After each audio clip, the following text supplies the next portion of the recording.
Des 44 coins de France, tous solidaires sur France Bleu. Je voudrais que nous passions un petit coup de fil à l'essayiste, économiste et président de la Fondation Positive Planète, Jacques Attali. Jacques Attali, bonjour. Bonjour monsieur. Merci. Bonjour monsieur. J'aime bien quand on m'appelle comme ça. Merci infiniment de prendre quelques minutes pour nous. Je voulais absolument vous avoir aujourd'hui parce que depuis 2 mois, donc on vit une crise sans précédent, évidemment, avec son cortège d'angoisse. Et sur votre blog, que je lis régulièrement et avec beaucoup d'attention, vous avez publié un article il y a quelques jours où vous nous dites, Jacques Attali, ok, il y a une pandémie, mais il est important de penser à autre chose. Alors moi, j'ai 2 questions, monsieur Attali, à vous poser. Déjà, 1, est-ce que vous, franchement, vous arrivez à penser à autre chose? Et 2, comment est-ce que moi, je peux faire pour penser à autre chose en ce moment? D'abord, j'ai eu beaucoup de mal à penser à autre chose, surtout parce que je me suis décidé à écrire un livre que j'ai terminé maintenant. D'accord. Et qui paraîtra dans 15 jours, justement sur ce qui se passe en ce moment et comment se préparer à l'avenir. Vous allez faire une espèce de bilan, c'est ça? Surtout, plus qu'un bilan, c'est comment se préparer à l'avenir. Qu'est-ce qui nous attend et comment on peut se préparer à ce qui nous attend de positif et de plus douteux. D'accord. Donc évidemment, c'était pour moi plus difficile de penser à autre chose. Penser à autre chose, alors que je cherchais à voir pour moi comme pour les autres, comment se préparer à ce qui vient. Alors justement, le titre de ce livre, on va y revenir après, justement. D'accord. Maintenant, c'est facile aussi de penser à autre chose. D'abord, on a d'autres préoccupations, les gens qu'on aime, ceux qu'on aime faire, que ce soit de la méditation, du yoga, de la musique, de la peinture. Ouais. Et puis aussi, se préparer, penser à autre chose, c'est penser à profiter de cette période si on est confiné dans des conditions décentes, ce qui n'est pas le cas d'une moitié de la population française, il faut bien le reconnaître, parce que d'abord, il y a une très grande partie de la population qui travaille, contrairement à ce qu'on voulait laisser croire. Tout le monde n'est pas confiné, loin de là. Et si on peut être confiné, c'est grâce à ceux qui ne le sont pas. Exactement, oui. Ceux qui ont travaillé pour nous. Et ceux-là, même s'il y a des gens qui sont confinés et qui travaillent aussi, parce qu'on peut travailler à distance aujourd'hui dans beaucoup de professions, c'est une occasion pour réfléchir, est-ce que c'est la meilleure vie que je peux mener? Est-ce que j'ai pas de bonnes raisons de mener une autre vie, de faire autre chose? Alors justement, alors concrètement, moi aujourd'hui, je me suis dit, tiens, pendant ce confinement, bah oui, peut-être qu'effectivement, je fais peut-être pas toujours ce qu'il faut, et j'ai envie de changer des petites choses dans ma vie quotidienne. Qu'est-ce que je pourrais changer dans ce fameux monde d'après? Parce qu'on nous parle beaucoup du monde d'après. D'abord, vous pouvez changer des tas de choses qui ne sont pas votre vie quotidienne. Vous pouvez changer. Vous, par exemple, vous pourriez décider de dire, je vis qu'une fois. Je réalise à cause de la maladie que je vis qu'une fois. Oui. Je vis qu'une fois et ma vie, quelle que soit la longueur que je vous souhaite, elle est très brève. Ouais. Donc, est-ce que je fais le mieux de ce que je peux faire de ma vie? C'est pas certain. Vous pouvez vous dire non, je suis humoriste, très bien, je suis journaliste parfois, c'est très bien, mais est-ce que vraiment c'est ça que je veux faire? Je pourrais vouloir faire autre chose. Donc il n'est jamais trop tard. Il est jamais trop tard pour se dire je peux faire autrement. Jamais. Non, pas autrement. Autre chose. Autre chose. Ouais. Maintenant, vous avez raison. Il faut aussi se poser la question si on peut améliorer sa vie quotidienne, faire plus de sport, avoir plus d'hygiène. Regarder la checklist de base et savoir si on la suit. Le principal élément de la checklist, c'est est-ce que je me respecte moi-même en termes d'hygiène, de qualité de vie. Est-ce que je ne me mens pas à moi-même? Très important aussi. Est-ce qu'on ne se ment pas à soi-même? Ce sont des choses sur lesquelles on peut réfléchir et à chaque fois c'est très utile pour le reste. Mais est-ce que vous y croyez franchement, Jacques Attali, à toutes ces belles résolutions, tous ces appels à tout changer maintenant?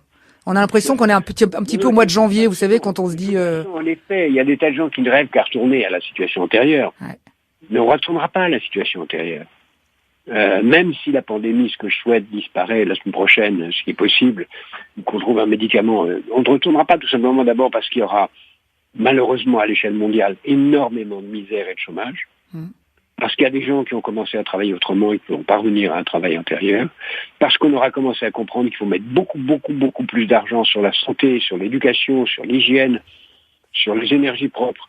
Et donc ça va entraîner d'abord qu'il y ait des secteurs qui vont pas se relever. Oui, parce que vous dites qu'on a mis pendant trop longtemps beaucoup d'argent dans des secteurs qui n'en valaient pas trop la peine et pas assez. Voilà, c'est ça. C'est pourquoi je dis qu'il faut aller dans ce que j'appelle les secteurs de l'économie de la vie. Ouais, c'est ça. C'est-à-dire la santé, l'hygiène, l'éducation, l'alimentation, la recherche, la distraction aussi. la démocratie, la culture, la logistique, les énergies propres, le commerce, toute une série de secteurs qui sont fondamentaux. La liste n'est pas totale dans ce que je viens de dire. Mais c'est vrai qu'on aura peut-être moins envie de changer toutes les semaines de téléphone, de machine à laver, de voiture, de vêtements de toutes sortes. On utilisera peut-être moins de pétrole, moins de produits chimiques, moins d'acier donc, et il y a beaucoup de secteurs qui vont devoir se reconvertir. Alors, je vous ai entendu être vraiment très très critique par rapport au confinement. Est-ce que vous pensez qu'on aurait pu faire autrement, qu'on aurait dû faire autrement et qu'on aurait pu se passer de confinement justement? Vous trouverez ça en détail dans le livre dont je parle. Ah, même très si bien. Je déteste faire Non, c'est très bien.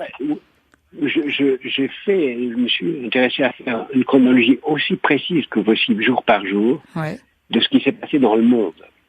Et là, on se rend compte que la Chine a menti tout le temps, que nous avons suivi, nous tous, Européens, c'est pas spécifiquement français, nous avons suivi le modèle chinois qui, dans la panique, parce qu'ils s'étaient menti eux-mêmes. Oui, pourquoi je dis ne pas se mentir eux-mêmes? Parce qu'ils s'étaient menti eux-mêmes, se sont trouvés complètement démunis et débordés par l'épidémie. Ils n'avaient pas assez de masques, pas assez de tests, et donc ils ont confiné.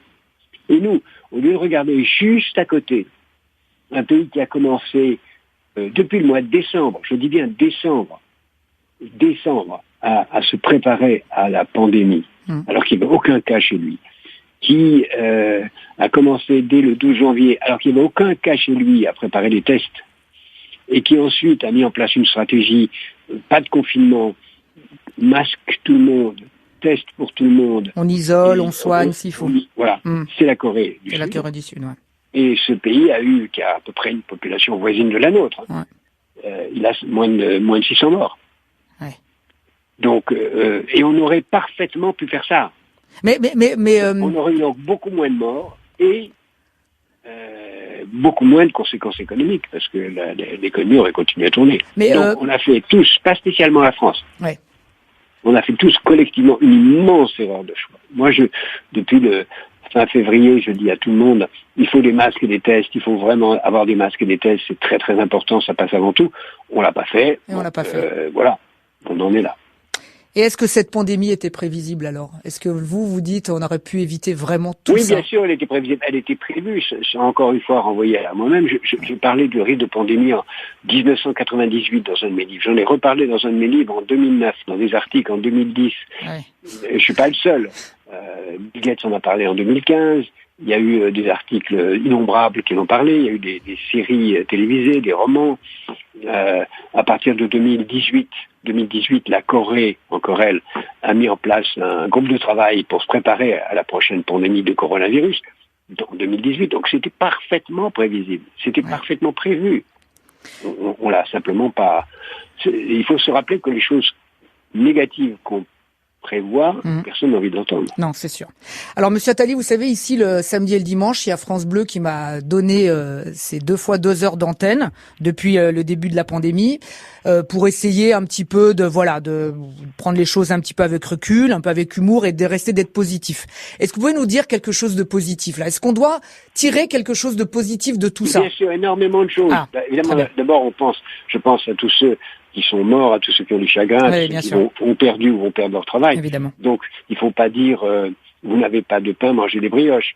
Mais ce qui est positif, c'est que c'est une occasion d'abord de prendre conscience qu'il faut se préparer à l'avance au risque. La meilleure façon d'éviter les catastrophes, c'est de penser qu'elles peuvent arriver. Ça, c'est la chose qu'on doit avoir appris. C'est ça la chose positive. Se préparer au pire pour qu'il n'arrive pas. C'est la chose la plus positive qu'on devrait avoir appris, tant pour sa vie privée que pour la vie collective. Et puis, on a aussi vu circuler pas mal de blagues très drôles, d'images très comiques, de dessins. On a écouté de la musique qu'on n'aurait pas entendue. On a appris des tas de choses.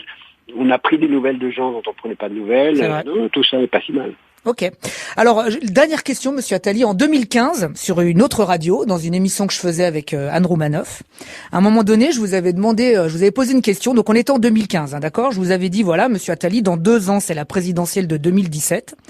Qui voyez-vous à l'Élysée? Et vous m'aviez répondu, dans 2 ans, le président, on ne le connaît pas encore, ça sera quelqu'un de nouveau. Et on a eu Macron. Donc vous aviez raison. Alors là, la question, je vous la repose aujourd'hui, monsieur Attali. Qui voyez-vous à l'Élysée dans 2 ans? Franchement, à l'heure où nous parlons, c'est pas un sujet qui m'intéresse. Ah, dommage, je voulais faire un peu... Il y a des sujets plus importants. Oui, évidemment, mais c'était juste pour le petit scoop, quoi, le truc un peu... Comme ça, je le garde dans le coin et je vous appelle dans 2 ans. Vous voyez, on aurait fait un bilan. Pour essayer que je vous coince un peu, mais il n'y a jamais moyen avec vous, j'ai bien compris. Non, je pense que c'est un sujet intéressant, mais je préférais que vous me disiez est-ce que l'Europe va être plus rassemblée? La France, c'est vraiment de moins en moins l'enjeu. On voit bien dans cette crise, les régions ont pris de l'importance, l'État n'a pas réussi en France comme ailleurs à gérer les choses. Le roi est nu, le pouvoir présidentiel est beaucoup moins important qu'avant. Vous avez raison. Je vous rappellerai dans 2 ans, c'est pas grave. Et puis on fera un point dans 2 ans. Voilà. Merci infiniment. Merci beaucoup. Je suis toujours ravi de vous entendre. Merci beaucoup.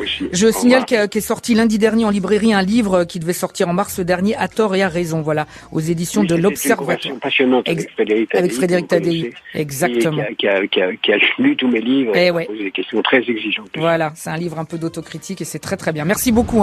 Bonne journée. À très bientôt. FranceBleu.fr. Tout France Bleu en replay, quand vous voulez, où vous voulez, comme vous voulez. Tout France Bleu est sur FranceBleu.fr.